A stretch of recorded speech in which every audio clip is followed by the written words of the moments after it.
8.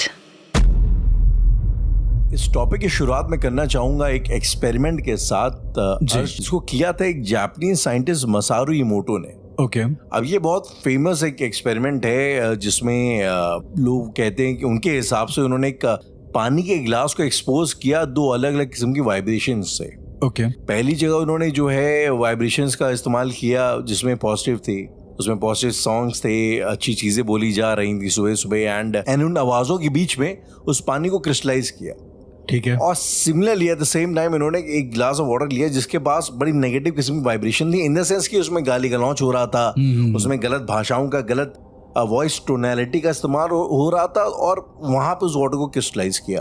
Okay और उसके बाद जो रिजल्ट जो सामने आया कुछ ऐसा था कि जो पॉजिटिव में क्रिस्टलाइज किया गया था वाटर वो बड़ा ही सिमेट्रिकल किस्म का था, मतलब उसमें एक सिमेट्री थी, उसमें बैलेंस था, उसमें खूबसूरती थी जी। और जो नेगेटिव में था वो एसिमेट्रिकल था, मतलब वो कैसे तो भी क्रिस्टलाइज हो गया था, आड़े टेढ़ा। जी। कहने का मतलब ये कि अगर आप एक पॉजिटिव माहौल में पानी को बर्फ करते हैं तो वो अंदर से उसका जो डिजाइन बनेगा बहुत ही सिमेट्रिकल बनेगा, बहुत शेप में बनेगा। जो वहीं कहीं अगर आप नेगेटिव उसमें रखें माहौल में पानी को जमाएं तो वो जो जमेगा वो बड़ा ही टेढ़ा मेढ़ा आड़ा टेढ़ा ऐसा कैसे तो भी जमेगा वो।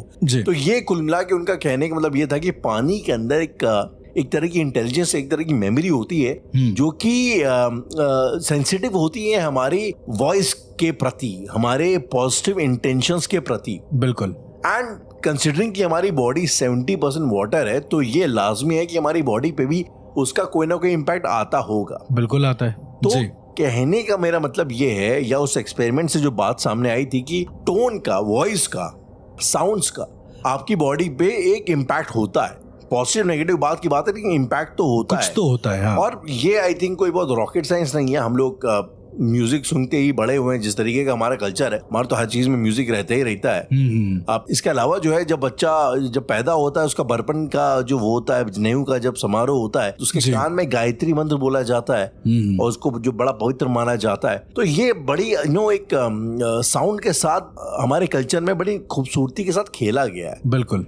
और we being voice over artist तो शायद ये हम लोगों का एक फेवरेट सब्जेक्ट भी है कि वॉइस और टोनैलिटी का एक्सपेरिमेंट करना, उसका इस्तेमाल करना। तो अर्श, इससे पहले कि हम लोग इस टॉपिक की डिटेल में जाएं, आप भी एक वॉइस ओवर आर्टिस्ट रहे हैं काफी लंबे टाइम तक का। जी। Before I think paranormal expert आप एक वॉइस ओवर आर्टिस्ट ही थे। जी। तो पहली बात तो आपसे समझना चाहूंगा कि क्या आपको लगता है कि वॉइस का, टोनैलिटी का इंसान के साइकोलॉजी पे कुछ इफेक्ट होता है? अगर होता है तो किस तरीके का होता है? बहुत होता है। आप ये बिल्कुल बचपन से आ जाइए जहाँ पर हमें डांटा जाता था, जहाँ पर हमें एकदम प्यार से बोला जाता था। जी। ये हमें कोई सिखा नहीं रहा है, ये कोई मतलब सामाजिक कोई वो नहीं है कि हमारे पास एकदम ऐसा कुछ कोई आके अचानक से डांटेगा तो हमें बड़ा अच्छा लगेगा। जी। कोई हमें बचपन में भी जब हमारे पास बुद्धि नहीं हुआ करती थी तो कोई डांटता था तो अजीब लगता था। अजीब एज इन वो खुश फीलिंग तो नहीं थी। मतलब ये लगता था कि यार कहाँ आ गए, इधर से दूर हटो, रिपेल वाला सीन बहुत ज्यादा था। लेकिन वहीं पर जब कोई कुछ दे देता था या फिर कोई प्यार से बात कर लेता था तो ये लगता था इसके साथ वक्त बिताओ, रुको। इट्स लाइक अ मैग्नेट कि मतलब अगर उसने ऐसा कुछ गुर्रा के बोल दिया या कुछ एकदम मुझे ऐसा लग रहा है कि ये मुझे मारेगा या मुझे डांटेगा या कोई भी फीलिंग है ऐसी, तो वो उसकी आवाज से जाहिर होती है।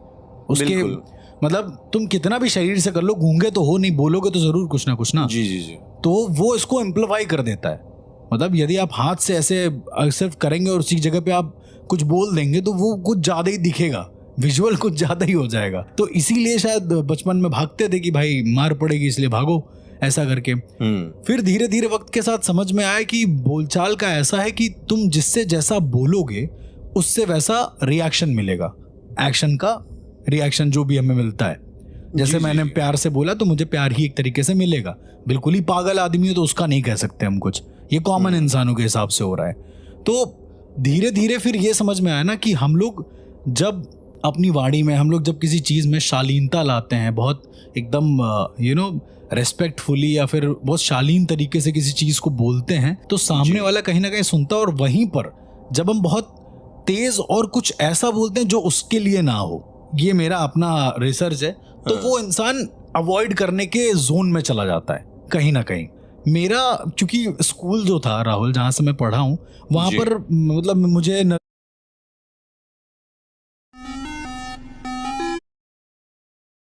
मंत्र सब रटवाए जाने लगे थे। वो काफी हिंदूवादी स्कूल था उस समय का, भयंकर सनातनी स्कूल था वो, और उसमें सदाचार का एक सब्जेक्ट था जिसमें हम लोग मंत्रोच्चारण करते थे, बड़े बड़े मॉरल साइंस और बड़े बड़े मंत्र। पशुपतास स्रोत तक हम लोगों ने पढ़ा है पूरा 7 पन्ने का स्रोत होता है वो। पशुपतास स्रोत होता है वो, 7 पन्ने का स्रोत होता है। पशुपतास्त्र तो एक हथियार था ना, जी, भगवान शिव का एक हथियार है शिव का अस्त्र वो जो स्रोत है वो आज की डेट में उसकी वैल्यू क्या है पता है आपको? अगर आज की डेट में अगर आपने धुने के सामने, अग्नि के सामने एक शमशान के अंदर यदि वो स्रोत पढ़ा सही तरीके से, उसका उच्चारण भी सही होना चाहिए। उसका उच्चारण तुम सही तब करोगे जब तुम बचपन से पढ़ते आ रहे हो, ये भी एक इशू है, वरना तुम त्रुटि करोगे ही करोगे। जैसे काल भैरव अष्टकम में लोग त्रुटि करते हैं, ठीक वैसे ही। तो यदि तुमने उसको पढ़ा तो शत्रुओं पर तुम्हारी विजय हो जाएगी, तुम विजय प्राप्त कर लोगे यदि कहीं जा रहे होगे तो। ये बहुत प्रैक्टिकल प्रयोग है क्योंकि उससे तुम्हारी बॉडी की वाइब्रेशन चेंज होती है, ऐसा कहते हैं। तो ये मतलब वो स्रोत तक हमें स्कूल में पढ़ाए जाते थे कि ये पढ़ लो ऐसा करके।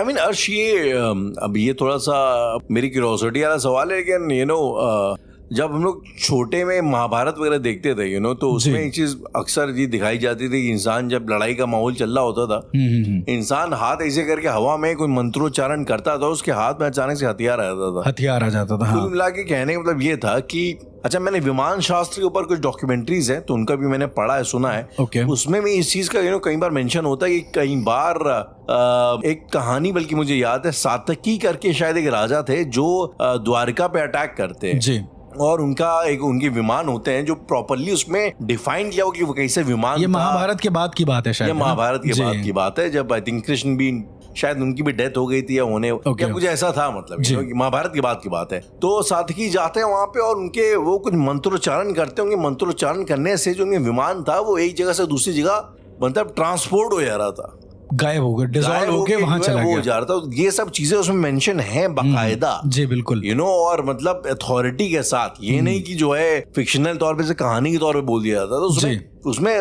मंत्रों का भी शायद मेंशन है, if I am not wrong. विमान शास्त्र के ऊपर एक डॉक्यूमेंट्री है, आप लोग एंशिएंट एलियंस ने बनाई थी। बहरहाल कुल मिला के मेरे कहने का मतलब ये कि जो ये बार बार ये चीज दिखाई जाती है कि मंत्रोच्चारण करने से चीजें लोग हवा में क्रिएट कर देते हैं, आपको लगता है क्या है पॉसिबिलिटी है? देखिए, हम लोग तो नहीं कर सकते, ये पॉसिबिलिटी नहीं है, क्योंकि वो दिव्यास्त्र होते थे जो प्रकट किए जाते, जो आपने महाभारत वगैरह में देखे हैं, वो हमेशा दिव्यास्त्र ही होते थे जो प्रकट किए जाते थे। और दिव्यास्त्रों को बुलाना इतना आसान काम नहीं है, उसके लिए अपना शरीर भी इतना प्योर होना चाहिए, अपने मंत्रोच्चारण की ताकत भी इतनी होनी चाहिए। हाँ, एक चीज जो मेंशन है, जो लोग करते आए हैं, जो लोग करते हैं अभी भी, उसको बोलते हैं स्तंभन। ये जो षटकर्म में एक चीज होती है ना, स्तंभन। जी। अब स्तंभन लोगों को मारने की बात नहीं कर रहा हूँ। स्तंभन का मतलब एक स्तंभ लगा देना, स्टॉप लगा देना किसी चीज में। आपका करियर बहुत अच्छा चल रहा है, मैंने स्तंभन करा, वो हमेशा के लिए रुक जाएगा, फिर आप कुछ और करने लगोगे। ऐसा मेरे ऊपर भी हो चुका है, इसलिए मैं बता रहा हूँ। ओके, मतलब इन दैट सेंस, मतलब स्तंभन ये नहीं कि आपको पैरालाइज कर दिया, नहीं। स्तंभन का मतलब ये होता है, वो तो साउंड से किया जा सकता है। स्तंभन साउंड से होता है, बिल्कुल होता है। मैं आपको बता रहा हूँ, स्तंभन के जो मंत्र हैं, गुरु शंकराचार्य जिनकी हम बात बता रहे थे अभी एपिसोड्स में, जब वो अपने इसमें तांत्रिक पद पे निकले थे ना, समझने के लिए, स्पिरिचुअल पद पे मान के चलो, तो कहते हैं कि एक गुरु थे, बहुत ज्यादा पहुंचे हुए गुरु थे, उनसे उन्होंने स्तंभन की कला सीखी थी। अग्नि स्तंभन और पानी स्तंभन, जल स्तंभन। अब मैं आपको नॉर्मली बताता हूँ, ये आप सोचोगे अगर मैं बोलूंगा तो आप कहोगे पॉसिबल ही नहीं है, ये पैरानॉर्मल नहीं, नेचुरल बता रहा हूँ। मंत्रों की ताकत से आप पानी पे चल सकते हो, इसे आप चले हो? नहीं, मैं नहीं चला हूं, मैं बस बता रहा हूँ, ये पॉसिबल है अगर उसकी प्रैक्टिस करोगे तो। आपने देखा किसी को चलते हुए? नहीं, मैंने वो भी नहीं देखा, बट ये अपने शंकराचार्य जी थे। ये जो please don't mind me saying this, लेकिन मैंने अक्सर ये चीज देखी है ना कि जो भी पैरानॉर्मल के ऊपर मैं जिससे भी बातचीत करता हूँ, उनका या तो 90% चीजों में फंडा ये होता है कि आप उनकी कई बातों को चैलेंज मत करो, ठीक है? अगर आप इसको चैलेंज करो, ये गलत है, अलान फलान जो भी है। और दूसरा ये होता है यार कि ये चीजें थियोरेटिकली तो है, लेकिन किसी ने करी नहीं है, बट ये है, उनका स्ट्रांग मानना ये है। तो जब ये सब चीजें होती है ना, तो एक आम स्केप्टिक को ये बहाना मिल जाता है बोलने का, यार तो फिर तो ऐसे तो फिर कुछ भी है, मतलब मैं ही 50 चीजें बैठ के बोल दूंगी, ऐसा होता है, वो ऐसा थ्योरेटिकली पॉसिबल है, मैं करके नहीं दिखा सकता। जो चीज मेंशन है तो वो तो अवेलेबल है ना। अब तुम ABCD पढ़ रहे हो तो मेंशन है, इसीलिए पढ़ रहे हो ना।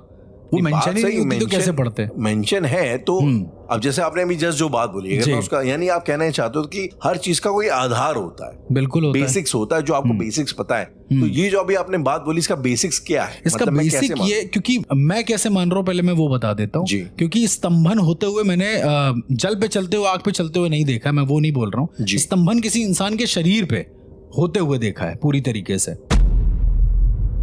कि वो एकदम जड़ की तरह खड़ा हो गया, वहीं पे रुक गया है। वो स्तंभन मैंने अपनी आंखों से देखा है। अब जब जल स्तंभन और वायु स्तंभन की बात आती है तो मैं आपको बताऊं, वायु स्तंभन लोग करते हैं अपनी आंखों से, आप देख सकते हो। ओके। योगिक ये जो प्रैक्टिसेस होती हैं, एक रायपुर में एक बाबा हैं, अब उनका एग्जैक्ट नाम नहीं याद है, बहुत सारे न्यूज वाले जा चुके हैं उनके पास। वो सांस नहीं लेते हैं, उन्होंने वायु को स्तंभित कर दिया है पूरी तरीके से। वो जिंदा हैं, 54 साल हो गया उनको, वो जिंदा हैं। आप उनके बारे में यूट्यूब वगैरह कहीं पे भी देख सकते हो। उन्होंने 54 सालों से सांस नहीं ली उन्होंने 54 साल से सांस नहीं ली, और वो एक शिवलिंग के सामने बैठे हुए हैं। दरबार लगता है प्रॉपर, मतलब ऐसा नहीं कि वो आशीर्वाद देते हैं, लोग आते हैं आके चले जाते हैं। तो उन्होंने वायु स्तंभन कर रखा है। लाइव एग्जाम्पल्स हैं ये सब। तो सोचो शंकराचार्य, ये तो अभी के यौगिक हैं, लेकिन उस समय के जो यौगिक होते होंगे वो क्या करते होंगे। मतलब कई सारी ऐसे शंकराचार्य जी की बुक है जिसमें उन्होंने लिखा है कि वो जल स्तंभन बहुत आसानी से कर लेते थे, वो चल के चले जाते थे। तो ये तो सबसे बड़ा एग्जाम्पल है रायपुर वाले जो बाबा है इनका। जब मुझे इनके बारे में पता चला, मैं गया पर्सनली रायपुर। एक बार मैंने आपसे बोला भी था कि रायपुर रुका उड़ीसा जाते समय, तो उन बाबा के दरबार में भी गया। वो एक्चुअल सांस नहीं ले रहे हैं, वो सिर्फ शिवलिंग को देख रहे हैं, चुपचाप से बैठे हुए हैं। शायद एक तरीके का ये बहुत बड़ा स्तंभन है जो उन्होंने अपने ऊपर कर रखा है। ये अगर अच्छा अर्श, मैं अगेन जो मेरे अंदर का स्केप्टिक है एक सवाल पूछना चाह रहा है जी, कि आपने बोला कि आदि गुरु शंकराचार्य ने जो वो जल स्तंभन कर सकते थे, अग्नि स्तंभन भी जल भी, हाँ पानी और जल, मतलब पानी और आंख दोनों में कर सकते थे। तो यार भाई, ये अगर मैं आपसे पूछूं कि अब रामायण उससे कई साल पहले हुई होगी, बिल्कुल हुई होगी, हाँ। जब ये वानर पहुंचोंगे रामेश्वरम में, जब पुल बनाने की बात हुई होगी, बिल्कुल बिल्कुल, भी हजारों, उससे कई लाखों साल पहले होगी, और बहुत ताकतवर भी होंगे वो लोग। तो लोग ज्यादा, आई एम अज्यूमिंग ज्यादा एनर्जेटिक होते होंगे, बिल्कुल होते होंगे, हाँ। तो फिर क्यों नहीं वहां पे लोगों ने जल स्तंभन कर लिया और पुल। सबसे बड़ी बात तो यही ना, जब रामायण की आप बात करते हो तो रामायण में तो ये भी है ना कि जब सीता जी को ले जा रहे थे, राम जी ने तो देखा था ना कि मतलब ले जा रहे तो अपनी दिव्य दृष्टि से देख सकते थे, क्यों नहीं देख लिया उन्होंने? ये भी तो एक सवाल आ जाता है।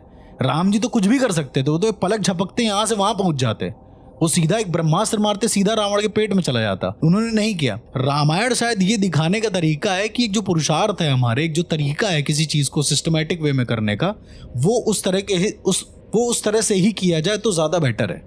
ऐसा करके ये करके इस टॉपिक पे हम लोग बात करेंगे हमारे दूसरे जो पॉडकास्ट है इंडियन वैदिक पॉडकास्ट में, इन डिटेल बात करेंगे। फॉर द टाइमिंग पैरानॉर्मली इसके ऊपर बात करते हैं। तो बहरहाल ये जो बातचीत है क्योंकि इतना अपने आप में कॉम्प्लिकेटेड सा टॉपिक है, तो मैंने सोचा कि इसके बारे में मैं बात करूं रामाशोक जी से। और जब मैंने उनसे बात करी तो उनके जो ख्यालात थे, उनके जो विचार थे, उनका परसेप्शन कुछ इस तरीके का था।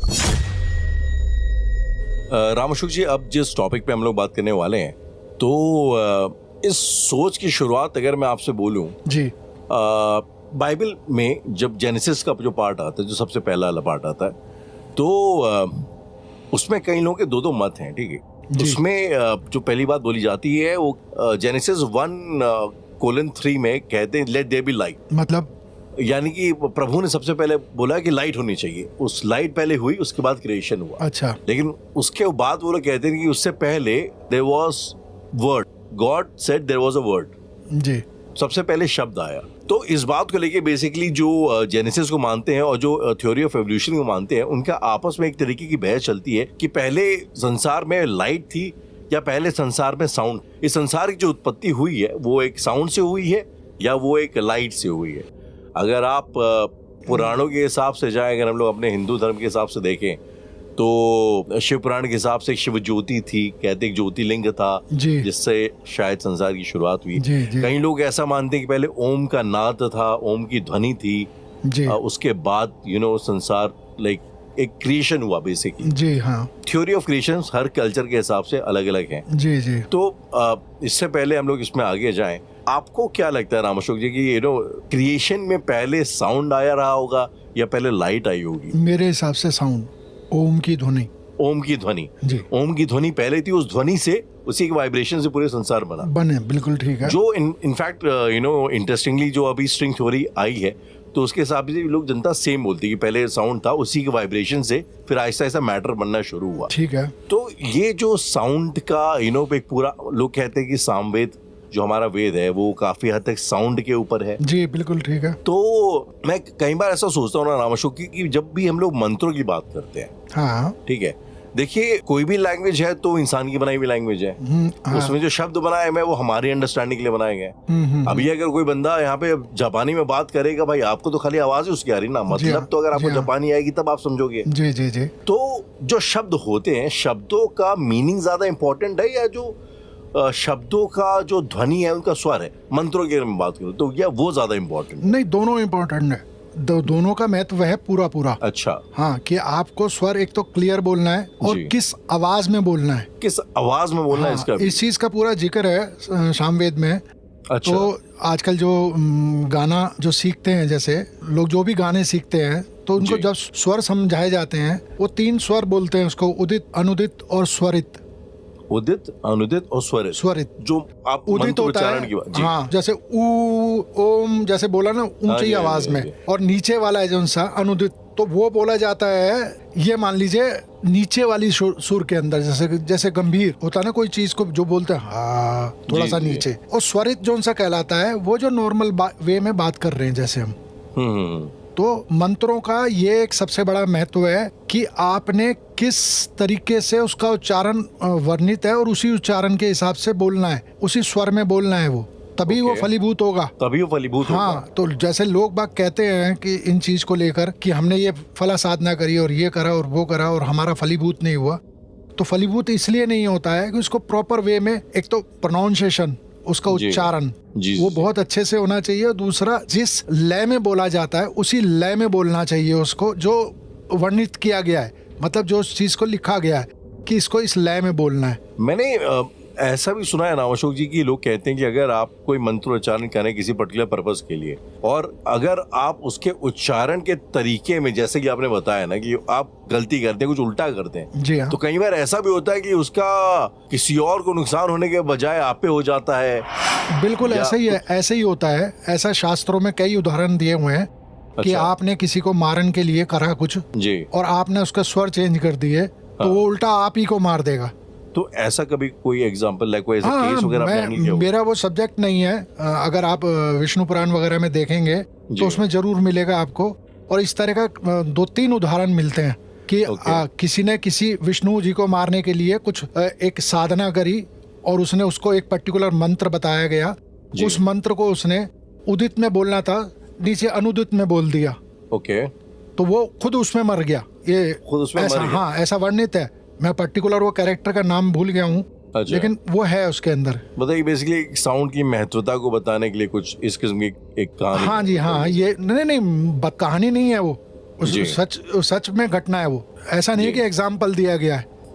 तो ये 100% ये है कि 100% मान्यता है इस चीज की कि आपको जो वैदिक मंत्र बोलने हैं या तांत्रिक मंत्र बोलने हैं वो उसी तरीके से बोलने हैं जिस तरीके से वर्णित है, या जिस तरह से उसका कैटेगरी बनाई गई है कि इसको ऊंचा बोलना है, इसको नीचा बोलना है, इसको स्वरित बोलना है। जैसे अब राम अशोक जी, ये जब ये आपने बात बोली, मुझे जैसे कोई एक आम कोई अगर एक हिंदू है तो हमें बचपन से पढ़ाई गई हनुमान चालीसा जी, हनुमान चालीसा जो कि अवधि में है। अच्छा, और हम जब भी जो है ना, जब भी किसी बच्चे को डर लगता है, सबसे पहली चीज बोली जाती है कि हनुमान चालीसा का पाठ करो। अब कायदे से तो अवधि भाषा में तो ऐसा कोई उदित अनुदित वाला कोई कॉन्सेप्ट भी नहीं है, लेकिन वो उतना ही काम कर रहा है। नहीं, वो लोकल लैंग्वेज में है ना, उसमें नहीं ये कैटेगरी बनाई गई है कि कौन किस तरीके से बोल रहा है। जैसे अच्छा, ये इसकी बात कर रहे हो आप, ये साइंस पर्टिकुलरली संस्कृत के लिए, ये पर्टिकुलर संस्कृत नहीं, संस्कृत भी और साथ में वैदिक और तांत्रिक मंत्रों के लिए। अच्छा, ओके, ठीक है ना, उन दोनों के लिए है ये चीज।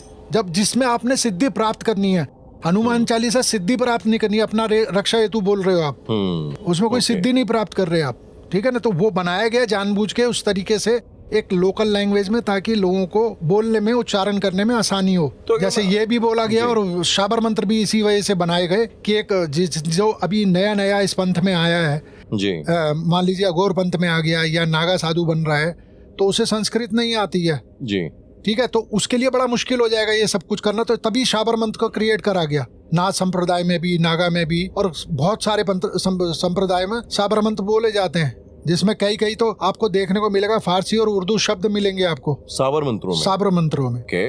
तो ये सारी चीज इसलिए कि लोकल एक देहाती भाषा के अंदर और जो आसानी से बोले जा सकने वाली में इस तरीके से मंत्र बनाए जाए जो बोलने में आसान हो। जैसे दुहाई का वर्ड है, ऐसे बहुत सारे वर्ड हैं उसके अंदर बोले जाते हैं। ये अगर नाथ संप्रदाय की आप कोई भी किसी भी व्यक्ति से बात करेंगे तो वो भी इस चीज के बारे में कंफर्मेशन देगा कि हाँ इसी तरीके से बोला जाता है उसमें भी। अच्छा, अगर हम बात करें रामाशोक जी मंत्रों की, तो कई बार कई मंत्रों में आन देने की बात होती है। हाँ, तो आप जैसे कई बार मैंने, अच्छा ये भी आप एक चीज इसके बारे में अपना कमेंट दीजिएगा कि कई लोग कहते हैं कि बजरंग बाण जो होता है, नॉर्मली अगर आप हनुमान जी की साधना कर रहे हैं, मतलब या उनकी पूजा कर रहे हैं, तो आप हनुमान चालीसा का पाठ करो।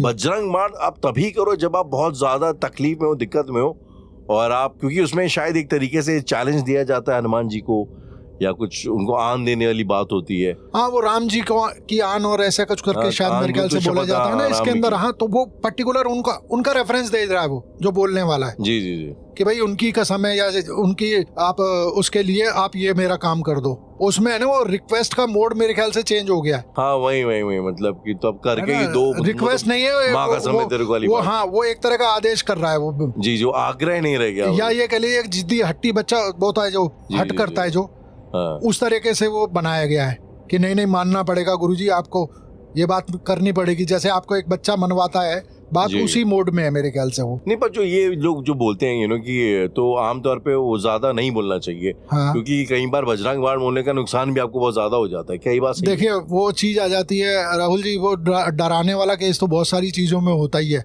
कि आपकी एक भ्रांति ऐसी बन गई है कि नहीं ये ज्यादा नहीं करना चाहिए और ये कम नहीं करना चाहिए।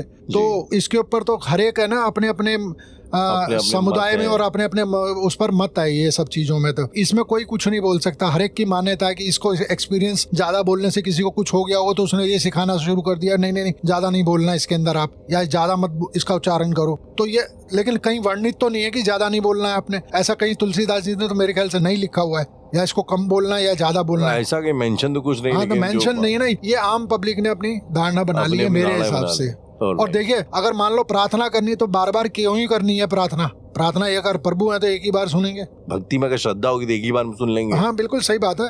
तो ये शायद मेरे ख्याल से लोगों ने अपनी बनाई हुई चीजें हैं शायद। राइट।